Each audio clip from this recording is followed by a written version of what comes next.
first thing that you will do is pull up the Northside Christian Church website, which is just www.northsidechristian.com, and it automatically scrolls all the way down to the bottom, which means that in order to log into our database, you'll have to scroll back up to the top, and you'll see the link for My Account. And you go ahead and click My Account. And that'll bring you to the login page. If you don't have a login yet, there's a little link that says Sign Up, and you click there, and it will ask you for a few little bits of information. Click Submit, and somebody in the office will get back to you pretty quickly with a login. But once you have that login information, what you want to do is just simply log into the system.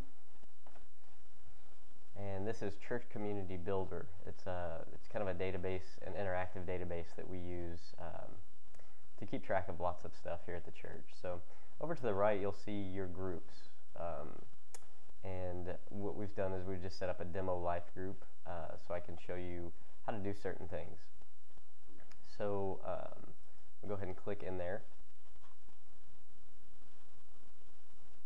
And you'll come to a main group page. And on the main group page, it will look something like this. You can eventually upload a picture of your group if you want to do that. We've got participants in the group. Just so you know how to do this, if you need to add people to your group, there's a little link over on the right that says Add People. You can click there, and then you can add people by name. And if you want, like I'm going to add Josh Carnes, you actually don't have to type the whole name in there. Just type, first bits, and it will give you some options in a drop down. Click on the option you want, Add Now. And let's just say that for some reason you want to remove somebody from the group, whether they've moved away or just never really got involved in the group. Over at the right, you see the Edit the Participants List link. You click there, and you'll get kind of a list of everyone in the group. And if you want to remove somebody, basically you just check the box next to their name, come up to the drop down bar here, and select Remove from Group, and then click OK. And then in this gray bar just above that, there's a little link that says Back to Group. That'll take you back to the main group page. So click there. And my main goal for you to be able to do is to record your attendance on a weekly basis in CCB. So what I want you to do is click on the calendar, because the first thing you have to do is set up an event in order to record attendance. And you see I've been playing around a little bit. I've got several different things on the calendar here. So it has to be an event in the past. So today's the 26th of January. I'm going to add an event on the 25th. Now, when you go in to do this, I'm just going to make this a life group meeting is the event name.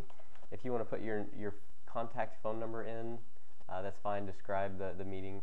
Put the time in. I'm just going to leave it from 7 to 9 o'clock. If you want to set it up as a recurring event, so you want it to show up on the calendar every week, you can just leave it as weekly every week and just click the day. So this is a Wednesday. But make sure you have an end by date. Whenever you can put an end by date, so if May 1st is your last meeting, then it won't show up on the calendar from now till Jesus returns. So, but just for the sake of doing this real quick, I'm not going to set this up as a recurring event. So you go down here and click Next. The location, if you want to type in the name and address of your host family, that would be helpful. If your group, however, rotates the meeting places, what you may want to do is just leave this blank so nobody gets confused thinking that and shows up at the wrong home. You may just want to communicate via email every week where you're meeting. But let's click Next. And this page, the only thing that you will need to change on the advanced page here is your attendance grouping. And so you want to choose small group.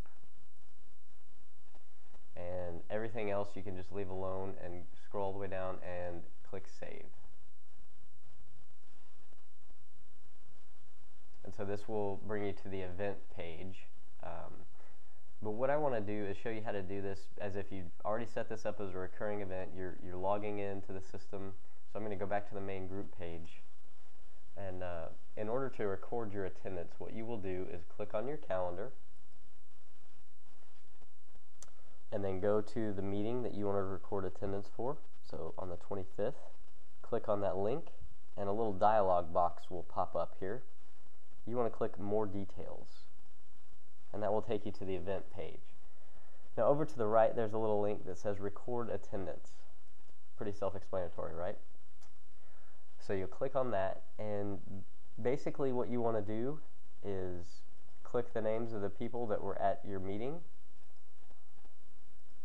And if you had people that are not in your group participants list, what you can do is in this box type in a head count. So if there were 2 additional people that are not on your list, you can put that here. If for some reason your group doesn't meet, go ahead and log into the system and check this box here to let us know that your group did not meet. That way we're not questioning, if you forgot to do the attendance or whatever. We know your group didn't meet.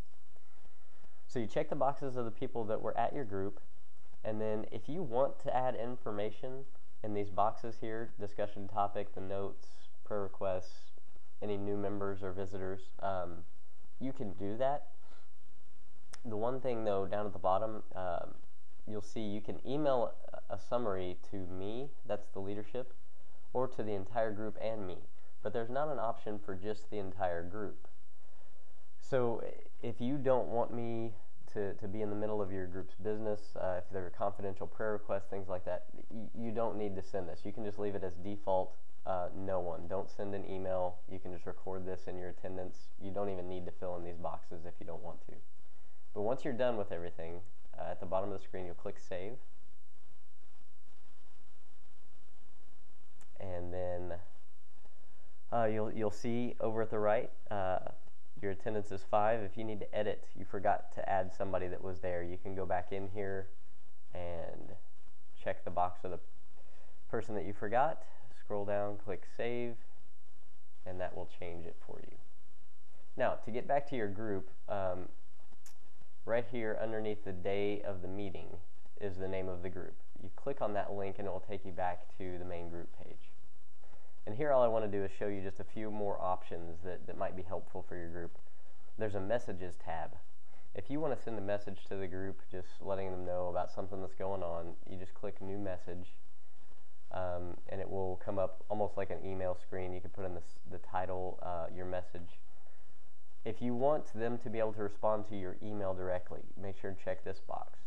If you just want to send an email, you can click this box. Otherwise, what it will do if you don't check that box is it will set it up as like a threaded discussion in the database here, where people can log in and post comments to your message, and it can be almost like an online discussion forum.